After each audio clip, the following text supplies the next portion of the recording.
tó bá ní wọ́n fẹ́ fún àwọn olóyè wa ní title tó máa dé èwo ní àti sọ pé wọ́n ní Gomina Seyi Makinde ló ń fẹ́ dé gbogbo àwọn Oyomesi ládé ẹjọ́ tó Ọlọ́run ta ni Aláàfin fẹ́ ṣèjọba lé lórí ìbéèrè ni o orúkọ wo ló fẹ́ tàn nínú Ọ̀yọ́ Aláàfin tó fẹ́ tàn nínú Ọ̀yọ́ town gangan ní Ọ̀yọ́ city pé ẹ wá wò pé orúkọ ẹnìkan kò fẹ́ tàn nínú àwọn olóyè tó máa tàn tó Aláàfin nígbà tẹ́ bá wá gba ìjọba láyè tí gbogbo yín náà lọ gbadé ẹ ní lè dọ̀bálẹ̀ ẹ ní lè wólẹ̀ f'Aláàfin mọ́ but guess what àtúnṣe wà o gbogbo ẹ̀yin Ọ̀yọ́. àwọn messages tí mò ń rí tí mò ń kà tí àwọn èèyàn fi ń sọwọ́ lórí ọ̀rọ̀ tí Almoruf ọ̀rọ̀ tó sọ lórí ìgbésẹ̀ tíjọba ìpínlẹ̀ Ọ̀yọ́ lábẹ́ gómìnà Olúwaṣèyí Mákindé tí wọ́n fẹ́ gbé bí wọ́n sì fẹ́ fi àwọn olóyè tí wọ́n jẹ́ Oyomesi ní ìlú Ọ̀yọ́ Aláàfin bí kábíyèsí sì fẹ́ sọ wọ́n di ọba aládé tí wọ́n mọ̀ dádé. Tẹ́ ẹ bá gbàgbé tẹ́ ẹ bá rántí wípé mo ti mú oríṣiríṣi prógrámù wá fún yín lórí ìgbésẹ̀ yẹn pàápàá jùlọ àtẹ̀jáde tí àwọn ọmọ bíbí ìlú Ọ̀yọ́ tí wọ́n wà ní orílẹ̀-èdè Nàìjíríà àti lókè òkun tí wọ́n pera wọn ní Ọ̀yọ́ Aláàfin Descendant Union tí wọ́n fi síta tí wọ́n fi ń pàrọwà sí ìjọba ìpínlẹ̀ Ọ̀yọ́. Àwọn èèyàn tó wá ń wò wípé ṣé ti ìlú Ọ̀yọ́ yìí ni àkọ́kọ́ ni nípínlẹ̀ Ọ̀yọ́ ṣebí gómìnà ìpínlẹ̀ Ọ̀yọ́ láyé olóògbé gómìnà Isiaka Abíọ́lá Ajímọ̀bí pé wọ́n ṣe irú ìgbésẹ̀ bẹ́ẹ̀ nílùú Ìbàdàn tí wọ́n fi fún àwọn àgbà oyè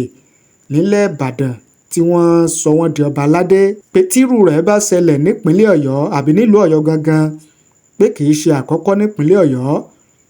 pé kò sì lè dín iyì ẹ̀yẹ àpọ́nlé tí Aláàfin ní kù pé yóò túbọ̀ bùkún iyì àti àpọ́nlé Aláàfin ni. Mo wá fẹ́ kẹ́ ẹ farabalẹ̀ kẹ́ ẹ jẹ́ kí n mú ìwòye ti Almoruf Aare Almoruf ìwòye rẹ̀ èrò rẹ̀ eléyìí tí ó fi síta lórí ìgbésẹ̀ tí ìjọba ìpínlẹ̀ Ọ̀yọ́ fẹ́ gbé yẹn láti sọ àwọn olóyè tí wọ́n jẹ́ Oyomesi láti sọ wọ́n di ọba aládé nílùú Ọ̀yọ́. Kí ni Aare Almoruf wí? Kí ni Aare Almoruf sọ? Báwo ló ṣe sọ? Báwo ló ṣe gbé kalẹ̀? Mo fẹ́ kí ẹ jẹ́ ká farabalẹ̀ kẹ́ ẹ jẹ́ ká jọ wò ó kẹ́ ẹ jẹ́ ká jọ gbọ́ kó lè bá yé yín. Tẹ́ ẹ bá wá gbọ́ tán màá wá mú ìwòye àti èrò tí àwọn èèyàn ti fi ṣọwọ́ sí wa màá mú wá fún yín tí a jọ gbọ́. Tá bá wá gbọ́ ẹ̀yin náà wá jẹ́ ká mú èrò àti ìwòye ti yín gẹ́gẹ́ bí ó bá ṣe kọ sí yín torí mo máa ń sọ pé ìwòye àti èrò kí papọ̀ lórí ìṣẹ̀lẹ̀ tàbí ọ̀rọ̀ tó bá ṣẹlẹ̀ láwùjọ torí pé ojú ọ̀tọ̀ọ̀tọ̀ ìwòye ọ̀tọ̀ọ̀tọ̀ ni àwọn ọmọ ẹ̀dá la fi máa ń wo ọ̀rọ̀ tàbí ìṣẹ̀lẹ̀ tó bá ṣẹlẹ̀. Kí n má pọ̀ lọ́rọ̀ ẹ jẹ́ kí n mú wá fún yín ká gbọ́n tí Aare Almoruf ká gbọ́n tó wí kí àjọgbọ́n tó sọ. Ó yá o. This is for all Oyomesi entirely. Kí n tó sọ tí mò ń sọ. Ẹ má jẹ́ kí àwọn olóṣèlú kan tì wá gbọ̀ngbọ̀n. Ọ̀rọ̀ tó di ìjà láàrin Ọọ̀ni Aláàfin Olúbàdàn gbogbo kíní yóò kò ṣẹ̀yìn lẹ́yìn àwọn olóṣèlú o. Èmi mọ̀ mi kàn follow trend ni. Àǹtí bá sọ fún mi pé mo keep quiet kì í ṣe pé mo ní mi ní sọ̀rọ̀ mọ́. But mo fẹ́ kẹ́ mọ̀ pé tèmi bá ń sọ lórí live tí bá ń sọ lórí live lójoojúmọ́ kò ní make sense ẹ rí pé mo máa ń cut láti ṣe fídíò mi ní 30 minutes ni. Ẹ má bínú anybody lè bọ́ síbí kó bú mi ò bọ̀ mo rò pé mi ò ní time láti dáhùn kankan lóhùn tí mi bá wo comment. Ṣé rí Ọ̀yọ́ Aláàfin àti Ilé-Ifẹ̀ àti àwọn tó ń da Ọ̀yọ́ Ilé-Ifẹ̀ àti Ìbàdàn rú ẹni tó bá dẹ̀ máa parọ́ tán rẹ̀ nínú gbogbo àtàwà lórí bí ni ẹ mọ̀ wípé níjọ́ ta ti ń sọ̀rọ̀ yìí mi ìbú ọba kankan ní abumuri ibẹ̀ kọ́ ni mo fẹ́ lọ bọ̀ mo ṣì ń bọ̀ ńbẹ̀ ṣùgbọ́n eléyìí mo fẹ́ kó kárí gbogbo ọmọ Ọ̀yọ́ pátá gbogbo àwọn bàbá wa tó ń jẹ a ní olóyè Oyomesi méje mo tún ti ń gbọ́ tán ní àwọn ìjọba ẹ má jẹ́ sọ pé Seyi Makinde ẹ jẹ́ ní ìjọba Ọ̀yọ́ state torí kí nǹkan kan tó lè pass nǹkan kan kó tó di pé Seyi Makinde gan bu ọwọ́ sí aláwọn cabinet tó máa pè adẹ̀ láwọn ọmọ Ọ̀yọ́ àwọn ọmọ bíbí inú Ọ̀yọ́ ń bẹ ẹ jẹ́ ká gbàgbé pé wọ́n ti rotate ọba is fine there's nothing we can do ìjọba amúnimóògùn ni wọ́n àmọ́ ẹ má jẹ́ kí àwọn tí wọ́n ń ṣe ọmọ Ọ̀yọ́ kan sọ yí pé wọ́n ní wọ́n fẹ́ dé alága ọ̀jà aládé mo gbọ́ o wọ́n náà fẹ́ dé àwọn Oyomesi ládé tí ò ṣẹlẹ̀ nínú history Ọ̀yọ́ ẹ̀yin Oyomesi kọ̀ọ̀kan tẹ́ ẹ bá gbọ́ kíní tí n bá lè fi ṣọwọ́ sí máa ṣọwọ́ sí tẹ́ ẹ bá gbọ́ kíní èmi ò ní ẹ má ṣe o bọ̀ mo fẹ́ kẹ́ ẹ ronú jinlẹ̀ dáadáa kẹ́ wo ìtọ̀sẹ̀ Ọ̀yọ́ kẹ́ wo nǹkan tí ó ṣẹlẹ̀ lọ́yọ́ láti lẹ̀ tá bá wá ń sọ̀rọ̀ àgọ́ ọ̀já yìí náà àbí tá à ń sọ̀rọ̀ Àtìbà ọdún wo ló ti ṣẹlẹ̀ tí àwọn kan wá dé láti 2025 to 2026 tán wá fẹ́ ba ìtàn Ọ̀yọ́ jẹ́ nígbà tó bá di pé ẹ fẹ́ dé àwọn Oyomesi ládé ṣé nítorí owó tán fẹ́ fún yín èèló gangan ni wọ́n fẹ́ fún Oyomesi tẹ́ ẹ̀ tí ì rí ná nígbà tẹ́ ti wà lórí oyè ẹ̀yin ìyẹn bá mi tẹ̀ lọ́rọ̀ yìí o àwọn ọmọ kan àwọn kan aláwọn àti àgọ́dọ̀ yọ àti Àtìbà ẹyọ kan ni wá ẹ̀yin ọmọ Ọ̀yọ́ tẹ́ ń differentiate ẹ̀ kàn ń kó wàhálà sí wàhálà lọ́yọ́ ni tábà ti ń bọ́nú ẹyọ kan àkó ẹ ti gbàgbé pé agbára táwọn bàbá wa ti lò lọ́jọ́ ọjọ́ sí ó ní gbogbo òlu ṣe ń dájọ́ náà ń darí ẹ̀dẹ̀ mọ̀ pé àwọn àgbàlagbà tó máa ń sọ pé ẹni tó bá darí sapá pápá ẹ̀yin ẹ fi oníkálukú lẹ̀ mo máa ń wà surprise tí bá ṣe show tí most àwọn ọmọ ilé ìfẹ́ bá wá tán bá wá bú mi there's one lady kíní kan Àjàó mo ti gbàgbé second name ẹ̀ mo tún private chat ẹ̀ pé obìnrin ni ẹ obìnrin òun wá ṣíwẹ́ ẹnu sọ̀rọ̀ lórí internet tí wọ́n bá gbé ẹ sáré tán bá blog ẹ lẹ́ǹkan ò ní lè sùn àtàkì lè mú ẹ àwọn tó bá ti blog rí àwọn nìkan kọ́kọ́ ronú sọ̀rọ̀ yìí tí wọ́n bá blog ayé ẹ lẹ́ǹkan even ọkùnrin gan tó bá dìdí blog ẹ tó ń gbé picture gbogbo ẹbí ẹ síta lẹ́ǹkan ẹ comment àní kẹ́ má comment you say is your opinion mú opinion tí ò ní bú ẹni tó sọ̀rọ̀ ẹ má bú kó ṣe dandan some certain thing wà pé mo kàn post ẹ lásán ni èmi lẹ ń direct ọ̀rọ̀ sí nǹkan tí mo pick mi nǹkan tí mo post ẹ má direct ẹ sí mi ọ̀rọ̀ ọjọ́ mi ni ẹ̀yin ọmọ Ọ̀yọ́ Aláàfin etí yín mo fẹ́ kẹ́ yá mi tó bá dàrú tó máa padà o wallahi tẹ́lẹ̀ fún tí mo bí láì tó bá ní wọ́n fẹ́ fún àwọn olóyè wa ní title tó máa dé èwo ní àti sọ pé wọ́n ní Gomina Seyi Makinde ló ń fẹ́ dé gbogbo àwọn Oyomesi ládé ẹjọ́ tó Ọlọ́run ta ni Aláàfin fẹ́ ṣèjọba lé lórí ìbéèrè ni o orúkọ wo ló fẹ́ tàn nínú Ọ̀yọ́ Aláàfin tó fẹ́ tàn nínú Ọ̀yọ́ town gangan ní Ọ̀yọ́ city pé ẹ wá wò pé orúkọ ẹnìkan kò fẹ́ tàn nínú àwọn olóyè tó máa tàn tó Aláàfin nígbà tẹ́ bá wá gba ìjọba láyè tí gbogbo yín náà lọ gbadé ẹ ní lè dọ̀bálẹ̀ ẹ ní lè wólẹ̀ f'Aláàfin mọ́ but guess what àtúnṣe wà o gbogbo ẹ̀yin Oyomesi tí ẹ wà ní orí ètò táwọn ọmọ wa wà lórí bí ẹ jọ̀ọ́ èmi bẹ̀ yín ni o ẹ fi orí korí kẹ́ fi ikùn lukùn kọjọ́ tó lọ nítorí wípé tá a bá ní ká máa wò bá bàbá yìí ṣe ń bá ọ̀rọ̀ yìí bọ̀ mo fi Ọlọ́run búra ó máa padà ba ìlú Ọ̀yọ́ jẹ́ ojú àwa ti gbogbo ẹ̀yin bàbá tẹ́ gbadé yìí bàbá mi alágọdọ yọ wallahi tala smobi la ila mo fẹ́ kẹ́ ronú ẹ̀ dáadáa kẹ́rò mo wá fẹ́ kẹ́ wo gbogbo ẹ̀yin bàbá yìí kẹ́ wo ọdún tẹ́ ti ń jẹ bọ̀ lẹ́yìn bàbá Aláàfin ikú bàbá yèyé ọba Lámídì Adéyẹmí mo rò pé ìjọba kankan ò bọ yín gbà yẹn o ẹni ìjọba kankan kò bọ yín o ìjọba kankan kò bọ yín nígbà yẹn ẹjọ́ turu Ọlọ́run mi ti ròyìn pé owó tíjọba gan tó máa fún ẹ̀yin chief tó ń pè yìí mi ti rò pé wọ 200,000 torí mo ti gbọ́ mi kàn fẹ́ bẹ síbí yìí ni gbogbo ẹ̀yin bàbá yìí lẹ ń jẹun kó tó di pé Ṣèyí Mákindé gbé ìṣèwọ́ ẹ̀dí èmi dẹ̀ ti rí bẹ́ẹ̀ mi ṣe kéré tó anybody can come here and yab me o èmi ti rí pé game tó ń gbé wá yẹn ọkọ̀ fẹ́ fọ́ Ọ̀yọ́ wọ́n fẹ́ fọ́ lójú ẹ̀yin bàbá mi náà wá ń gbà tán bá joyè Aṣípa lọ́la Aṣípa Ọ̀yọ́ tán bá jẹ́ lọ́la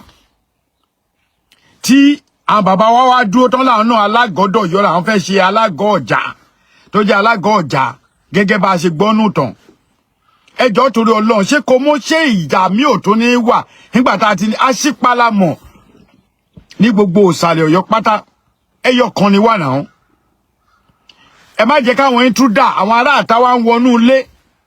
wọ́n wá fẹ́ mo dẹ̀ mọ̀ pé Ọ̀yọ́ ẹ̀yin bàbá ìyẹn ilẹ̀ gbọ́n jù ẹ̀gbọ́n ẹ mọ̀tàn ẹ màṣà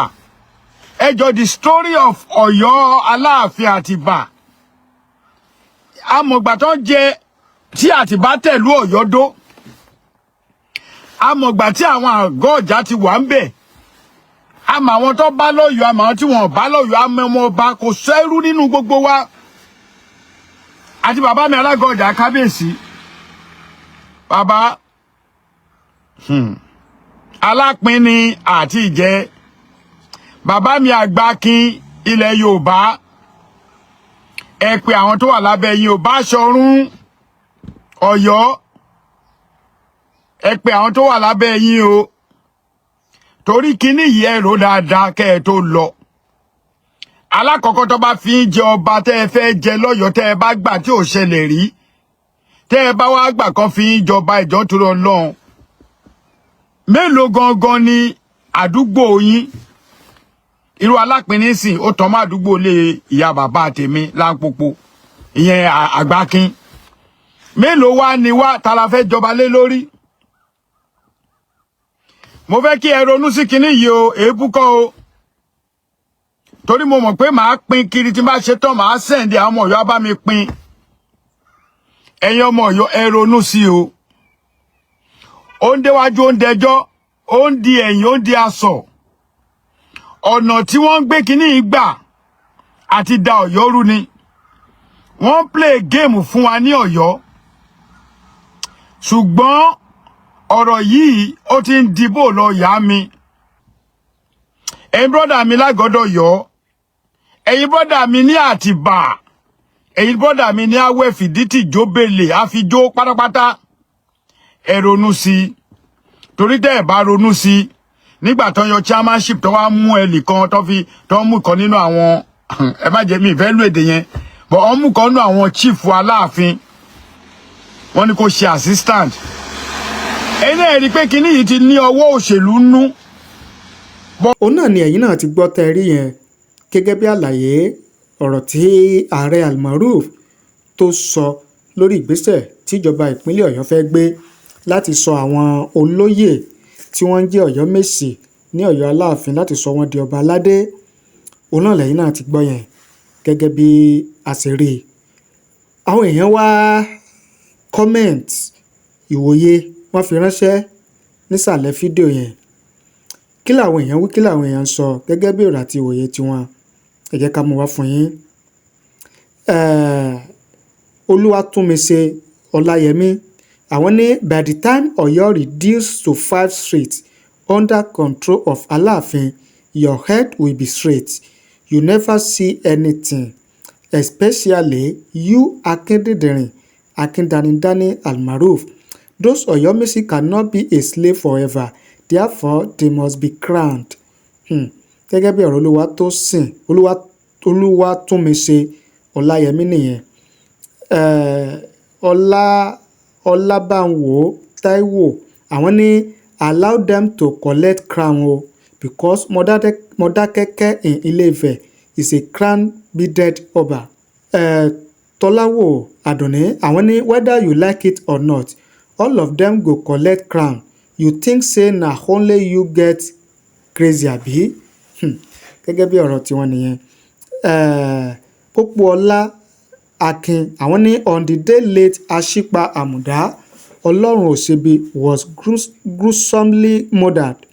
in 1991. That was the day Ìsàlẹ̀ Ọ̀yọ́ people rejected to retain Asípa title from late Lamidi Adeyemi. We all awarded conflict between late Alaafin Lamidi Adeyemi and late Asípa Àmùdá Ọlọ́run Òṣèbí. The sudden death of late Asípa Àmùdá Ọlọ́run Òṣèbí still fresh and unforgettable in memory of all Ìsàlẹ̀ Ọ̀yọ́ peoples. Since then, they determined not to retain Asípa title. They want to upgrade to their previous title as Alágọ̀jà. Obviously, bitterness and hatred had started when Alaafin Adeyemi was alive. Mr. Abídèmí Adéwọyìn wọ́n ní so this clunk and beg Seyi Makinde don show am say wèrè la fi ń wo wèrè. Now I understand why Taye Currency kept shouting wèrè la fi ń wo wèrè that day. Fọlárin Isiaka wọ́n ní Almoruf, it is over. We are going to crown Alágọ̀jà in this February. Dada Raphael wọ́n ní when you call Olórí Aládé Onírìṣà Diabore, that one is not an abuse, abi? Please answer this question, Almoruf. Gẹ́gẹ́ bí èrò àti ìwòye àwọn èèyàn, òun náà ni ẹ ti gbọ́ tí a rí tí àmúwá fún yín yẹn gẹ́gẹ́ bí wọ́n ṣe kọ ránṣẹ́ nísàlẹ̀ fídíò yẹn. Ẹ ṣé bẹ́ẹ̀ ṣe ń wò wá, ẹ ṣé bẹ́ẹ̀ ṣe ń gbọ́ wá. Ojú tẹ́ fi ń wò wá kò ní fọ́, etí tẹ́ fi ń gbọ́ wá kò ní di láṣẹ Èdùmàrè. Ìbànújẹ́ ó kéré ni, ó tóbi ni, kò ní jẹ́ pín wa lágbára dẹ́dàá. Tá a bá tún ti rí tuntun, tá a bá tún ti gbọ́ tuntun, a mú wá fún yín lórí ìkànnì yìí gẹ́gẹ́ bí ìṣe wa. Ẹ ṣé o, àdúpẹ́, àmọ̀rírì, ẹ bá ní pín o, ẹ bá ní share rẹ̀. Ẹ jẹ́ kí n dé iléeṣẹ́ Aare Enterprise, iléeṣẹ́ tí wọ́n lórúkọ rere, iléeṣẹ́ tí wọ́n gbọ̀rẹ̀kẹ̀jigẹ̀, iléeṣẹ́ tí wọ́n ní ìrírí àti òye nípa bá a ṣe bá ní fi orúkọ iléeṣẹ́ sílẹ̀ pẹ̀lú àjọ Corporate Affairs Commission CAC. Bóyá ẹ̀yin fẹ́ fi orúkọ iléeṣẹ́ yín sílẹ̀, ìyẹn business name, àbí ẹ fẹ́ upgrade business name yín sí liability company, wọ́n ń ṣe ní iléeṣẹ́ Aare Enterprise. Bóyá ẹ̀yin dẹ̀ fẹ́ gba certificate TIN, ìyẹn tax identification number certificate, ẹ fẹ́ gbà á, iṣẹ́ wọn ni nílé iṣẹ́ Aare Enterprise. Bákan náà, bóyá àjọ tàbí association kan lẹ́yìn ní tí ẹ wá fẹ́ fi orúkọ sílẹ̀ lọ́dọ̀ àjọ Corporate Affairs Commission CAC, kẹ́ lè láǹfààní sí àwọn owó ìrànwọ́ tí ìjọba àpapọ̀ tí wọ́n ń fún àwọn onílé iṣẹ́ àti àwọn ẹgbẹ́jẹgbẹ́ tí wọ́n bá ti forúkọ sílẹ̀. Ẹ bá iléeṣẹ́ Aare Enterprise, ẹ bá wọn sọ̀rọ̀. Mo sì mọ̀ wípé ayọ̀ ni yóò padà já sí, torí pé ọ̀pọ̀lọpọ̀ àwọn tí wọ́n ti ń bá wọn dòwò pọ̀ tí wọ́n ń gbéṣẹ́ fún wọn, ò ní wọ́n ń kan sára tí wọ́n sì ń dúpẹ́ nígbẹ̀yìn. Ìdí abájọ ni pé wọn kì í fi iṣẹ́ wọn falẹ̀. Àsìkò péréte òun náà ni ohun tí wọ́n bá yín ṣe òní yóò jáde. Bóyá ìforúkọsílẹ̀ iléeṣẹ́ ni àbí ti NGO, ìyẹn non-governmental organization, tàbí ẹ̀yin fẹ́ ṣe NIN modification, wọ́n ń ṣe níléeṣẹ́ Aare Enterprise. Bákan náà, bóyá ẹ̀yin fẹ́ máa gbé ọjà local goods, ẹ fẹ́ máa gbé lọ sí orílẹ̀-èdè míì, ẹ wá ń wá ọ̀nà àbáyọ, ẹ fẹ́ gba ìwé ẹ̀rí tí ẹ fi lè mọ láǹfààní láti máa gbé ọjà lọ sí ilẹ̀ òkèrè, ìyẹn export license, iléeṣẹ́ Aare Enterprise wọ́n bá yín ṣe lọ́nà ìrọ̀rùn láì ní fi àsìkò ṣòfò. Bákan náà, iléeṣẹ́ Aare Enterprise wọ́n bá ní gba international passport ní àárín àsìkò péréte láì ní fi àsìkò ṣòfò tí kò sì ní ná yín ní wàhálà kankan. Nítorí wá jẹ́ kó rọrùn ni wípé kò síbi tẹ́ ẹ̀ ti lè bá wọn dòwò pọ̀. Ìlú wo lẹ̀yin wà, orílẹ̀-èdè wo lẹ̀yin wà, ẹ̀yin ẹ kàn pè wọ́n, kẹ́ ẹ bá wọn sọ̀rọ̀, kẹ́ ẹ ṣàlàyé ohun tẹ́ ẹ bá fẹ́ fún wọn. Mo sì fọwọ́ sọ̀yà wípé ìrọ̀rùn òní yóò bá dé. Ẹ̀rọ ìbánisọ̀rọ̀ wọn ní 09037690638. ẹ gbọ́ lẹ́ẹ̀kan sí 09037690638. òun náà ni ẹ̀rọ ìbánisọ̀rọ̀ Ideals Enterprise. ẹ pè wọ́n lónìí kẹ́ ẹ bá wọn sọ̀rọ̀. Ideals Enterprise ní ẹ̀kan sí o registration ilé iṣẹ́ àti mọ́tò báwo lẹ ṣe fẹ́ sí Ideals Enterprise àwọn ní bàbá. Ideals Enterprise ilé-iṣẹ́ tó láàmìlaka tó ta kànmọ́lẹ̀ káàkiri àgbáyé. Ideals Enterprise ilé-iṣẹ́ tó mójúlẹ̀jà nípa bá a ṣe bá ní forúkọ ilé-iṣẹ́ ẹni sílẹ̀ pẹ̀lú àjọ Corporate Affairs Commission CAC àti Small and Medium Scale Enterprise láàrin àsìkò péréte bíbánigbà tax identification number tin láì múnira lọ́wọ́. iléeṣẹ́ Ideals Enterprise tó ń bá ní gba ìwé ìrìnnà international passport láàrin àsìkò péréte láìsí làálàá. gbogbo ohun tó jẹmọ́ online services ni wọ́n ń ṣe lọ́dọ̀ wọn. ìrírí àti ẹ̀kọ́ tí wọ́n ní níṣẹ́ wọn fi rọrùn gbà. gbogbo àwọn tí wọ́n bá wọn dòwò pọ̀ ni wọ́n ń kan sáárá. nítorí owó wọn ò gara wọn kì í fi àsìkò ṣòfò. ìrọ̀rùn níṣẹ́ wọn. níléeṣẹ́ Ideals Enterprise gbogbo bilọ́jà wọn dé lórí ẹ̀rọ ayélujára Facebook Ideals Enterprise, TikTok Ideals Enterprise, Instagram Ideals Enterprise. ẹ tún lè bá wọn sọ̀rọ̀ lójú òpó WhatsApp 0903-769-0638 lẹ́ẹ̀kan sí 0903-769-0638. Ideals Enterprise iṣẹ́ wọn fi ní lọ́kàn balẹ̀.